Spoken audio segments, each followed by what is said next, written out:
반갑습니다. 오늘 저는 무엇을 드릴 것인가 라는 제목으로 주님께서 우리에게 주신 영적 인사이트를 전가하고자 합니다. 무엇을 드린다는 것은 정말 조심스러운 부분입니다. 내가 아무리 좋은 것을 주어도 상대방이 이해하지 못하면 그 노고와 심려는 사라집니다. 그러나 아무리 부족하고 보잘것없는 것을 주었을지라도 받는 쪽이 감사하면 정말 기쁘고 즐겁지 않습니까?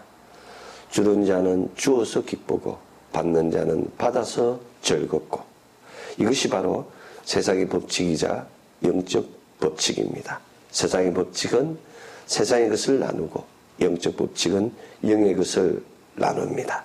우리는 이것을 나눔이라고도 하며 배려라고도 하며 코이노이아라고도 합니다. 그렇다면 지금 이 시간 세상을 향한 우리의 나눔과 배려는, 지금 우리의 코이노이아는 어떻습니까? 그렇다면 지금 이 시간 하나님을 향한 우리의 드림은 어떻습니까? 나눔과 드림, 배려와 코이노이아를 위하여 우선되어야 할 것이 있습니다. 그것은 바로 자신의 이치를 알아야 한다는 점입니다. 자신의 이치를 아는 것이 중요합니다. 자신이 있어야 할 자리를 아는 것이 정말 중요합니다. 자신의 자리를 안다는 것은 자신의 존재를 아는 것이며 자신의 정체성을 아는 것입니다. 이러한 관점에서 사순절은 자신의 자리가 어디이며 자신이 어떤 존재인가를 기억하게 하는 절기입니다. 하나님의 백성으로서 과연 하나님께 드릴 것은 무엇이며 세상과 나눌 것은 무엇인가를 묵상하는 절기가 바로 사순절입니다. 하나님께서 우리의 주인 되심을 고백하며 예배와 섬김, 예물과 찬양, 기도와 경배를 통하여 주님을 더 깊이 알아가는 절기가 바로 사순절입니다. 묵상하고 받은 것을 행하고 전하며 나누는 절기 또한 사순절입니다.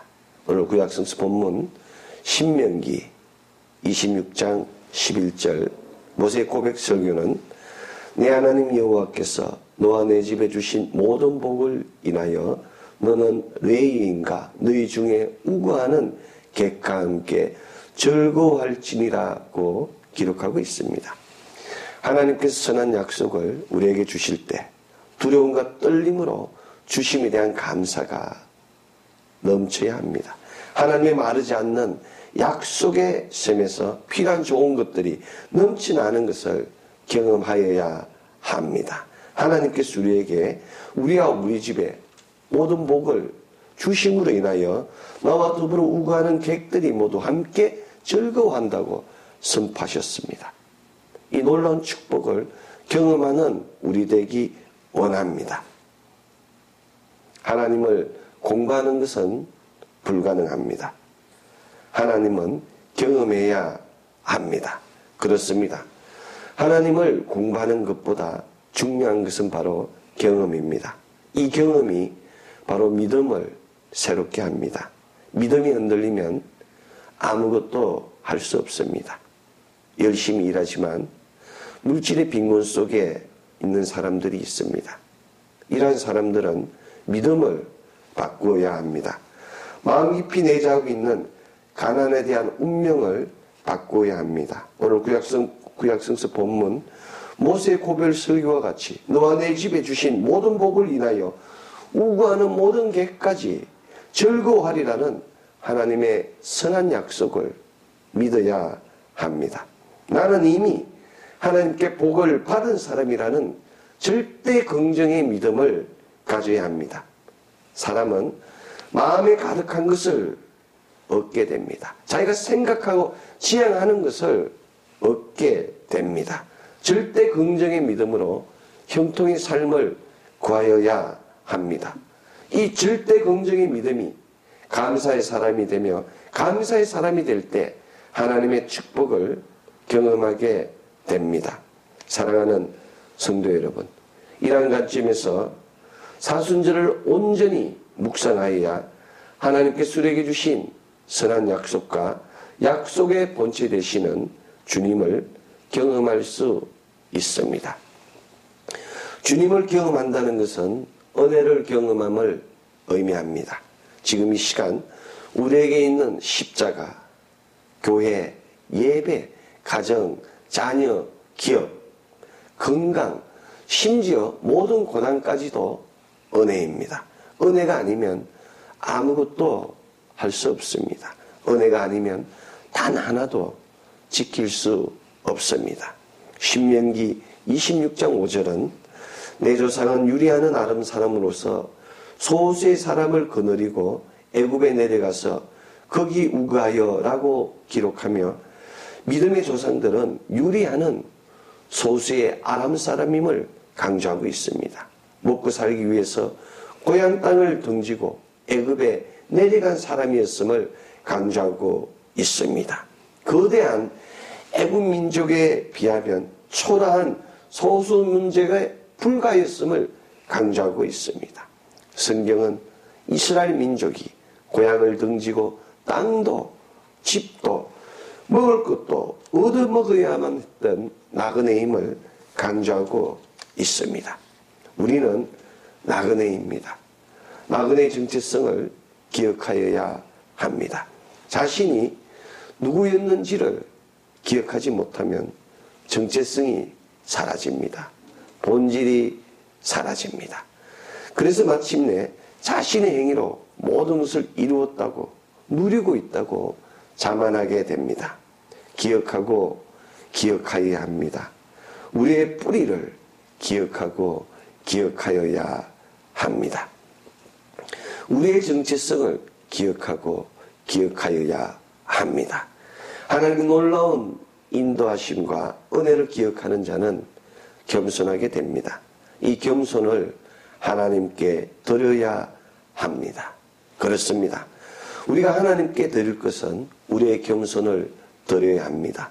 시편 22편 26절은 겸손한 자는 먹고 배부를 것이며 여호와를 찾는 자는 그를 찬송할 것이라. 너희 마음은 영원히 살지어다의 말씀과 같이 겸손한 자는 얻고 겸손하지 못한 자는 얻지 못합니다. 겸손은 하나님의 뜻을 알게 합니다. 겸손은 하나님의 말씀을 듣게 합니다. 겸손은 성취하는 것이 아니라 다른 것을 간절히 원할 때 따라오는 부수적인 결과입니다. 겸손히 하나님의 말씀을 듣는 자는 형통하게 됩니다. 이러한 관점에서 다윗은 겸손히 하나님의 말씀을 들어 형통하게 된 자입니다. 다윗이 이스라엘 왕이 되었다는 소식을 듣고 블레셋 사람들이 다윗을 잡으려고 하지 않았습니까? 그들이 다윗을 공격했을 때 다윗은 여호와께 물어 가로되 내가 블레셋 사람에게 올라가리이까? 여호와께서 저희를 내 손에 붙이시겠나이까? 여호와께서 다윗에게 말씀하시되 올라가라, 올라가라. 내가 단정코 블레셋 사람을 내 손에 붙이리라 하시린다에 사마 5장 19절의 말씀과 같이 겸손히 하나님께 여쭈었습니다. 다윗은 하나님 말씀에 순종하여 출정하였고 블레셋 사람들을 무찔렀습니다. 이것이 바로 겸손의 힘입니다. 그런데 얼마 후 블레셋 사람들이 다시 다윗을 공격해 왔습니다. 이번에도 다윗은 그들을 공격할지 어떨지를 하나님께 겸손히 여쭈었습니다. 그런데 이번에는 가라사대 올라가지 말고 저희 뒤로 돌아서 뽕나무 숲을 맞은편에서 저희를 엄습하되 뽕나무 꼭대기에서 걸음 걷는 소리가 들리거든. 걸음 걷는 소리가 들리거든. 곧 동작하라. 그때에 여호와가 내 앞에 나아가서 블레셋 군대를 치리라에 사마 5장 23절로 24절의 말씀과 같이 새로운 전략을 주셨습니다. 만약 다윗이 한 번의 성취에 도취되어 하나님 말씀을 듣지 않고 처음에 썼던 방식을 사용했다면 분명히 실패하였을 것입니다. 다윗의 이 이야기는 우리가 인생의 모든 결정을 내릴 때마다 하나님께 의지해야 함을 예표하고 있습니다. 오직 하나님께 겸손으로 모든 행로를 구하였을 때 승리할 수 있음을 예표하고 있습니다. 반면에 여호수아는 약속의 땅에서 무려 39번의 전투를 승리로 이끌었습니다. 이러한 39번의 전투를 승리로 이끈 여호수아는 교만함으로 자신의 생각으로 기브온 주민들과 조약을 체결하였습니다. 여호수아 9장 14절로 15절은 무리가 그들의 양식을 취하고 어떻게 할 것을 여호와께 묻지 아니하고 여호수아가 곧 그들과 친하여 그들을 살리리라는 언약을 맺고 회중 족장들이 그들에게 맹세하였더라 라고 기록하며 자신들의 생각으로 자신들의 교만함으로 일을 행하였음을 증가하고 있습니다. 가나안 족속으로서 원래 멸절의 대상이었던 기브온의 주민은 비록 거짓 술수를 사용했지만 여호수아 군대와 계약을 체결함으로써 이스라엘 민족에 편입되었습니다. 이는 가나안 정복 전쟁이 단순히 멸절을 위한 전쟁만이 아니라 우상과 제약된 세력을 제거하는 영적 전쟁임을 생각해 볼 때 엄청난 실수였습니다. 결국 유대 민족 안에 누룩과 가라지를 남겨둔 형국이 되었습니다. 이러한 결과로 지금도 예루살렘에는 교회를 찾아보기 힘듭니다. 오늘날 우리 가운데 많은 사람들이 우리 삶 속에서 이러한 기본의 책략에 속수무책으로 걸려들고 있습니다. 그럴듯한 투자의 기회, 더 많은 보수를 보장하는 일자리, 놓치기 아까운 인간관계의 모습으로 기본의 전략은 우리 앞에 나타날 수 있습니다. 하나님께 겸손을 드리지 않는 자는 모두 이러한 올무에 기본의 전략에 빠지게 됩니다. 사랑하는 성도 여러분, 하나님께서 우리에게 바라시는 것은 무엇이겠습니까? 만약 믿음의 조상들이 자신의 생각으로 나아갔다면 과연 모세가 이스라엘 백성을 이끌고 홍해로 나아갈 수 있겠습니까? 여호수아가 여리고성 도는 것을 전투의 승리 전략으로 생각한다면 어떻게 여리고성을 돌 수만 있겠습니까? 베드로가 물고기 입에서 얻은 성전으로 동전으로 성전 세금을 내라는 예수님 말씀에 어떻게 순종할 수 있겠습니까? 이사야 5장 21절은 스스로 지혜롭다 하여 스스로 명철하다 하는 자는 그들은 하 있을진저라고 기록하고 있습니다. 사람들은 인생의 갈림길에서 사람들과의 관계로 해결하는 법을 배웁니다. 그들은 배우면서 성장합니다. 다시 말씀드리면 사람들이 문제를 만났을 때 스스로 지혜롭다 하는 교만한 마음으로 자신의 능력으로 자신의 노력으로 해결하고자 함을 의미합니다. 베드로전서 5장 6절은 하나님의 능하신 손 안에서 겸손하라. 겸손하라. 때가 되면 너희를 높이시리라. 때가 되면 너희를 높이시리라고 기록하고 있습니다. 이 말씀을 기억해야 합니다. 모든 일을 하나님의 능하신 손 안에 내려놓는 우리 되기를 소원합니다. 사랑하는 성도 여러분, 겸손히의 절제를 더하여야 합니다.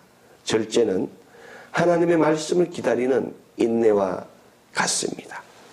구약 성경에는 절제가 부족했던 삼손과 사울과 솔로몬 등과 같은 몇몇의 사람들이 있습니다. 그들의 결국은 패망이었습니다.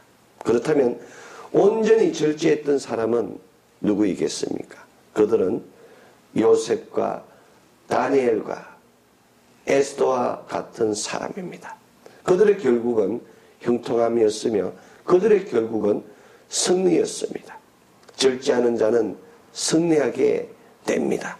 절제하는 자는 항상 그 말년이 형통하게 됩니다. 그렇다면 우리는 하나님께 지금 무엇을 드려야 하겠습니까? 우리의 겸손 위에 절제를 드려야 합니다. 육체의 절제, 영적 절제를 통하여 하나님의 자녀들에게 다가오는 시련과 고난과 숱한 괴로움을 참아야 합니다. 시련과 고난과 괴로움의 마찰과 마모의 필터링을 통하여 참된 믿음의 정죄를 구하여야 합니다. 우리는 예수 그리스도의 절제의 모습을 기억하고 있습니다. 당신을 배반한 제자 가룟 유다의 입맞춤을, 그분을 잡아들이고 지르고 책제칠한 로마 병사들, 당신에게 천대와 멸시를 가한 유대 민족들, 정말 얼마나 분노할 일들입니까? 그럼에도 불구하고 예수님께서는 여전히 온유와 사랑과 용서와 이음으로 그 혼란의 중심에서 소명을 다하셨습니다. 이것이 바로 참된 절제의 모습입니다. 이 참된 절제가 바로 참된 자녀의 모습이며 하나님께 온전히 드려질 우리의 본 모습들입니다. 인간은 불완전합니다. 어떤 것은 때로는 잘라내고 어떤 것은 또 새롭게 심어야 할 때가 있습니다. 강한 것은 버리고 부족한 것을 채우는 것이 바로 절제입니다. 오늘 신학성서 본문 로마서 10장 11절 성경에 이르되 누구든지 저를 믿는 자는 부끄러움을 당하지 아니하리라고 기록하고 있습니다. 예수 그리스도를 믿는 자는 부끄러움을 결단코 당하지 않습니다. 왜냐하면 예수 그리스도의 절제의 본이 내재하고 있기 때문입니다. 로마서 10장 10절은 사람이 마음으로 믿어 의에 이르고 입으로 시인하여 구원에 이르느니라라고 기록하고 있습니다. 이 마음은 어떤 마음이겠습니까? 이 마음은 바로 겸손과 절제가 충만한 마음입니다. 이 겸손과 절제가 충만한 마음으로 믿어야 의에 이르고 그 입술의 고백을 통하여 구원에 이르게 됩니다. 우리 모두는 우리의 절제된 육체와 절제된 영혼을 하나님께 드려야 합니다. 중요한 것은 바로 이 겸손과 절제를 지켜야 한다는 사실입니다. 이 겸손과 절제를 지키기 위해서는 견고한 마음이 있어야 합니다. 겸손과 절제를 지키기 위한 견고한 마음은 세상에서 말하는 완고함이 아닙니다. 겸손과 절제를 지키기 위한 견고한 마음은 변화하기 싫어하는 마음도 아닙니다. 겸손과 절제를 지키기 위한 견고한 마음은 오직 어떤 목표와 헌신을 지속적으로 품고 거기서 물러서지 않는 마음입니다. 꺾이지 않는 마음입니다. 세상에서는 이 견고한 마음을 가진 사람을 꾸준한 사람, 성실한 사람, 진실한 사람이라고 부릅니다. 하나님께서는 바로 이 견고한 마음을 받으시기 원하십니다. 사도 바울 역시 고린도전서 15장 58절 내 사랑하는 형제들아 견고하며 흔들리지 말며 항상 주의 일에 더욱 힘쓰는 자들이 되어라. 이는 너희 수고가 주 안에서 헛되지 않음을 알미라고 기록하며 믿음의 견고함을 강조하였습니다. 주의 일에 힘쓰는 자들은 견고한 자들이라고 흔들리지 않는 자들이라고 선포하였습니다. 사도 바울은 우리 구주의 죽음과 부활과 고난과 승리로 인하여 기뻐하라고 강변하고 있습니다. 사도 바울은 해의 영광도 틀리며 달의 영광도 틀리며 별의 영광도 틀리며 별의 열도 영광도 각각 틀리다고 선포하며 육의 몸으로 신고 신령한 몸으로 다시 산다고 영적 비밀을 보여주고 있습니다. 그렇다면 사랑하는 성도 여러분의 영광은 해의 영광입니까? 달의 영광입니까? 별의 영광입니까? 아니면 참된 하나님 자녀의 영광입니까? 또한 지금 우리는 무엇을 심고 무엇을 거두고 있는 것입니까? 지금 이 시간 육으로 심고 신령한 몸으로 다시 사는 놀라운 은혜와 축복이 해와 달과 별보다도 더 큰 하나님 자녀됨의 영광이 넘치는 우리 모두 되기를 예수 그리스도 이름으로 축원합니다. 아멘. 그럼에도 불구하고 우리는 더 중요한 것이 있음을 망각하고 있습니다. 그것은 바로 시간의 중요성입니다. 하나님이 이 땅에서 모든 인간에게 24시간이라는 동일한 시간을 주셨습니다. 이 24시간을 어떻게 활용하냐에 따라서 그 사람의 인생이 달라지지 않습니까? 중요한 것은 죽은 자에게는 시간이 필요 없다는 사실입니다. 죽은 자는 시간이 정지하게 됩니다. 만약 시간의 소중함을 모르고 헛된 것을 찾아서 허송세월 하는 자가 있다면 이미 죽은 자입니다. 죽은 자의 시간은 생명이 없습니다. 죽은 자의 시간은 정지하게 되며 예수 그리스도께서 다시 오시는 날 새로운 심판의 시간이 주어집니다. 그렇다면 우리는 산자입니까? 죽은 자입니까? 우리의 시간은 지금 생명으로 넘치는 것입니까? 아니면 정지하고 있는 것입니까? 만약 우리의 육과 영이 살아있다면 이 주어진 시간을 소중히 사용하여야 합니다. 그렇다면 우리에게 주어진 이 시간을 어떻게 사용하여야 하겠습니까? 먼저 안식의 시간이 필요합니다. 여섯째 날 창조된 아담의 첫날은 일곱째 날인 안식일부터 시작하였습니다. 하나님께서 인간에게 거룩하게 구별된 날을 주심으로 당신의 품 안에서 즐거워하고 거룩함을 경험하고 평강을 누리고 말씀을 듣고 복과 평강으로 화평으로 충만하게 다시 한 주를 시작하기를 원하셨습니다. 안식은 하나님께 양육되는 즐거움과 재창조를 누리는 시간입니다. 안식의 시간은 권능의 시간입니다. 주의 날에 안식하여 참된 권능을 받은 후 세상에 나아가야 합니다. 안식의 시간이 없는 사람은 결코 성공할 수 없습니다. 안식의 시간은 사랑의 시간입니다. 안식의 시간에 하나님으로부터 사랑을 받아야 합니다. 이러한 안식의 시간이 없는 사람은 결코 사랑할 수도 사랑받을 수도 없습니다. 사랑하는 성도 여러분, 요한복음 7장은 누구든지 목마른 자는 내게로 와서 마시라. 나를 믿는 자는 성경의 이름과 같이 그 배에 생수의 강이 넘치리라는 설교가 있는 장입니다.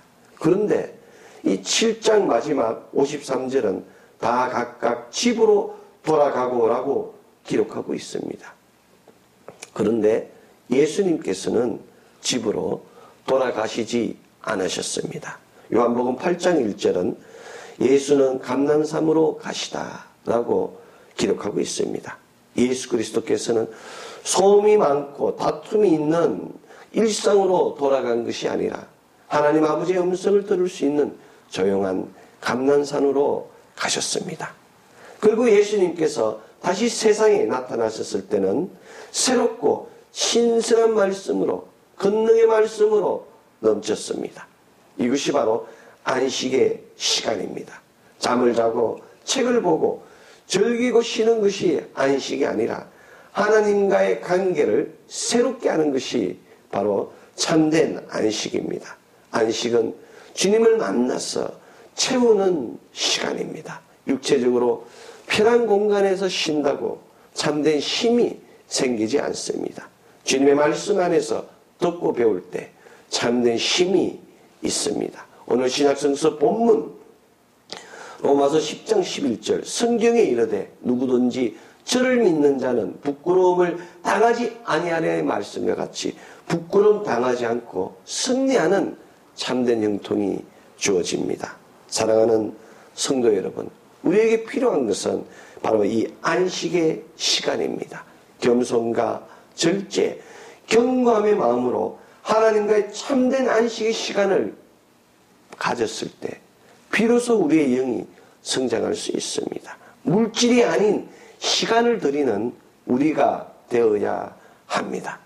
그렇다면 여러분은 이 안식의 시간을 어떻게 사용하고 있습니까? 아니, 안식의 시간 속에 있는 여러분들, 그 자신들을 어떻게 사용하고 있는 것입니까? 사랑하는 성도 여러분, 안식의 시간은 힐링의 시간입니다. 안식의 시간은 위로의 시간입니다. 안식의 시간은 문제 해결의 시작입니다. 안식의 시간에 하나님을 만나면 고난과 가근은 끝이 납니다. 안식의 시간에 하나님을 만나면 아픔은 사라집니다. 안식의 시간에 하나님을 만나면 이로부터의 놀라운 위로가 충만하게 됩니다. 지금 이 시간 지치고 피곤한 우리의 삶을 겸손과 절제, 경고함과 안식의 시간을 통하여 우리를 축복하시고 승리케 하시는 놀라운 하나님의 터치가 넘치는 우리 모두 되기를 예수 그리스도 이름으로 축원합니다. 기도하겠습니다. 사랑의 하나님 감사합니다. 사순절 이 귀한 시간 우리를 불러주시고 주님께 겸손과 절제와 견고한 마음과 참된 안식의 시간을 드리게 함에 감사드립니다. 이 안식의 시간을 통하여 우리에게 새로운 힘을 주시고 힐링하시고 또 우리를 재창조하시는 그 하나님의 놀라운 은혜와 권능을 경험하게 하심에 감사합니다. 우리의 모든 문제를 십자가 아래 내려놓았사오니 주님 뜻 안에서 행하게 하여 주시옵소서. 모든 걸 감사드리며 예수 그리스도 이름으로 기도합니다. 아멘.